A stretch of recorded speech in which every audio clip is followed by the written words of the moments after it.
There was a huge debut on last night's AEW Dynamite, and we have an update on a recent AEW departure. But first, another AEW Championship match is being added to the Double or Nothing pay-per-view. On last night's episode of AEW Dynamite, the latest addition to the show was confirmed when it was revealed that AEW Women's World Champion Thunder Rosa would defend her title against #1 contender Serena Deeb. The bout would be announced during a segment that saw Rosa address the Baltimore crowd before bringing out her next opponent. The two wrestlers would reveal their mutual respect for each other, with them agreeing that they can make the AEW Women's Division the best in the entire world. However, Deeb would add that in order for that to happen, the best women's wrestler in the world needs to be champion. Serena Deeb is currently undefeated in 2022, sitting with a record of 8-0, whilst Thunder Rosa holds a record of 10-1. Rosa has been champion since the St. Patrick's Day Slam edition of Dynamite on March 16th, where she defeated Dr. Britt Baker DMD in a steel cage. The match with Deeb will be her second defense of her title, having overcame the challenge of Nyla Rose at last month's Battle of the Belts show on TNT. And speaking of last night's episode of AEW Dynamite, let's have a look at the latest from the Owen Hart tournament. The show would see 2 qualifying matches take place, which saw 2 wrestlers added to the men's bracket. The show would open with a match between the Undisputed Elite's Bobby Fish taking on Jeff Hardy, with Fish looking to become the 3rd member of his stable to qualify. In the end though, he was unsuccessful, with Hardy eventually putting him away with a swanton bomb for the 1-2-3. Later in the show, 2 top high flyers would clash as Death Triangle's Ray Phoenix would battle Dante Martin in what was the final qualification match for the men's side of the tournament. Phoenix would become the 7th competitor in the bracket, winning with a Michinoku driver variation, spiking his opponent for the pinfall win. The quarterfinals were then announced, with Phoenix set to take on Kyle O'Reilly, and elsewhere in the bracket a huge dream match will take place between Jeff Hardy and Darby Allin. Adam Cole will face FTR's Dax Harwood, and finally Samoa Joe is set to take on a mystery Joker entrant. But before we move on, who do you think the Joker will be, and who do you think will walk away with the Owen Hart Cup? Let me know in the comments down below.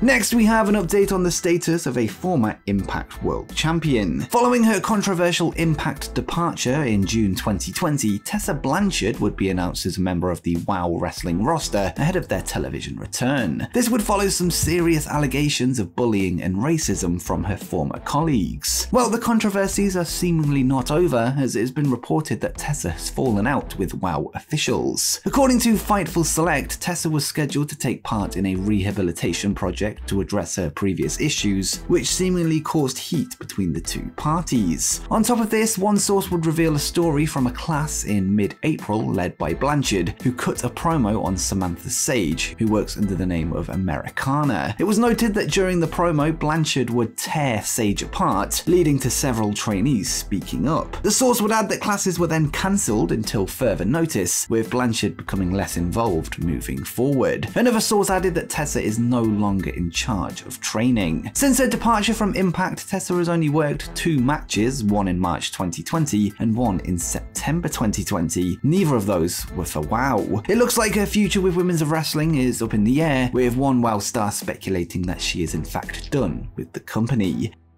Next up, the location of the WWE Royal Rumble 2023 event may have been revealed. According to Fightful Select, the Alamo Dome in San Antonio, Texas is currently the frontrunner, and they could be set to hold the premium live event. The Alamo Dome has hosted the Rumble twice in the past, first in 1997 and then 20 years later in 2017. This will be the 4th time in a row that Royal Rumble has been hosted inside a dome or stadium, with this streak beginning in 2019. The attendance for the last Alamo Dome Rumble event was 51,020 in 2017, with Randy Orton walking away as the winner of the match itself. The 1997 show was held in front of over 60,000, with the match being won by Stone Cold Steve Austin, who last eliminated Bret Hart. There is no date currently known for next year's show, although it likely won't be long until an announcement is made. Next, let's go to some New Japan Pro Wrestling news as a top AEW star is set to challenge for one of their championship belts. Today, it was announced that Hiroshi Tanahashi would defend his IWGP United States title in a fatal four-way, this taking place at the upcoming Capital Collision pay-per-view. He will battle former IWGP World Heavyweight Champion Will Ospreay, Bullet Club's newest member Juice Robinson, and former AEW World Champion Jon Moxley. The match follows Ospreay being pulled from the Wrestling Dontaku event where he was scheduled to take on Tanahashi one-on-one for the title, but he tested positive for the virus. Ospreay was later added to the Capital Collision match instead, being joined by Jon Moxley, who would defeat him at Windy City Riot, which earned him his spot, with Juice forcing his way into the match by attacking Tanahashi to join the Bullet Club at the same show. This is the closest we've got to the long-awaited Tanahashi versus Moxley match, with this originally being planned for last year's AEW All Out pay-per-view for the IWGP United States title. Tanahashi would later be replaced by Satoshi Kojima, with him unable to attend the show. Perhaps the one-on-one match could be added to the upcoming AEW NJPW Forbidden Door show in June. Capital Collision is set to take place on May 14th in just under 2 weeks' time, and will be held in Washington, DC at the Entertainment and Sports Arena. Now let's go back to some news coming out of last night's AEW Dynamite, where a brand new champion was crowned. The main event of the show would pit the two ROH Women's World Champions against each other, as Deonna Purrazzo would wrestle interim champion Mercedes Martinez to name the undisputed champion. Purrazzo has been the Ring of Honor Women's Champion since January 9th, when she pinned Roxy, who was on her way to WWE, on an episode of Impact Wrestling. Mercedes would win the interim belt at the recent Supercard of Honor pay-per-view, the first ROH show of the Tony Khan era, with her beating Willow Nightingale, with Purrazzo nowhere to be seen on the card. The finish of the match last night would see Martinez lock Purrazzo in a surfboard dragon sleeper, leading to a submission victory, with her now becoming the undisputed Ring of Honor Women's World Champion. And now let's go to our final story from Dynamite, as a big debut took place on last night's episode. The show would see a match between Wardlow and a mystery opponent of MJF's choosing. As expected and as teased last week, MJF would choose W. Morrissey, who was billed as William Morrissey, who is the former Big Cass in WWE, and he entered as Wardlow's largest AEW opponent to date. The debut would lead to a split in the audience, with one half chanting "We want Enzo," with the other half responding with "No, we don't." Enzo is of course Morrissey's former tag team partner in WWE, who is currently working on the independent scene as a singles wrestler and sometimes teams with Morrissey, and most notably signed with Major League Wrestling. This would lead to Enzo trending on Twitter, although an appearance in AEW seems unlikely. With that said, let's go back to the match, where the two giants would trade strikes and power moves before Wardlow scored a victory by hitting a moonsault from the top rope before dropping the 7-footer with a powerbomb, leading to the pinfall. It's unclear if the appearance from Morrissey is a one-off for the MJF-Wardlow feud, or if he will return in the coming weeks. It's worth noting that whilst he has been working shows for Impact Wrestling, he is not under an official contract and is technically a free agent. It would later be confirmed that MJF and Wardlow will be taking part in a contract signing next week for an upcoming match between the two, but MJF stated that there will be certain conditions in place, with those being revealed on the show next week. We do know that if Wardlow wins, he will be released from his contract with his former boss, but MJF will no doubt have some hurdles and tricks up his sleeve.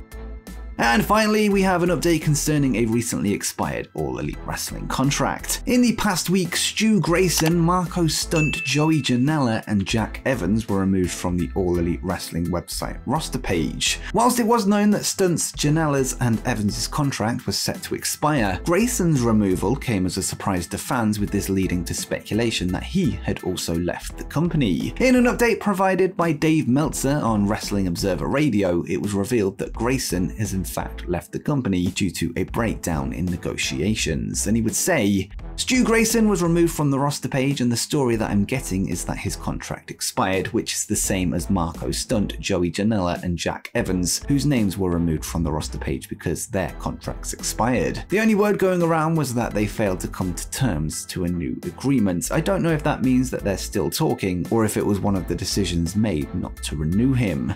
Dave would later take to Twitter to reveal the reason that talks fell through, and he added, "Regarding Stu Grayson and AEW, his contract has expired, and both sides could not agree to a money figure on a new deal." Grayson is the first full-time member of the Dark Order faction to leave the company since the death of Brody Lee in December 2020, with it being currently unclear on if he will return. Unlike this week's other departures, Grayson was offered a contract, which suggests the door could be open for him to come back at some point in the future. And before you go, make sure you check out the 12 most obscure WWE appearances from AEW wrestlers.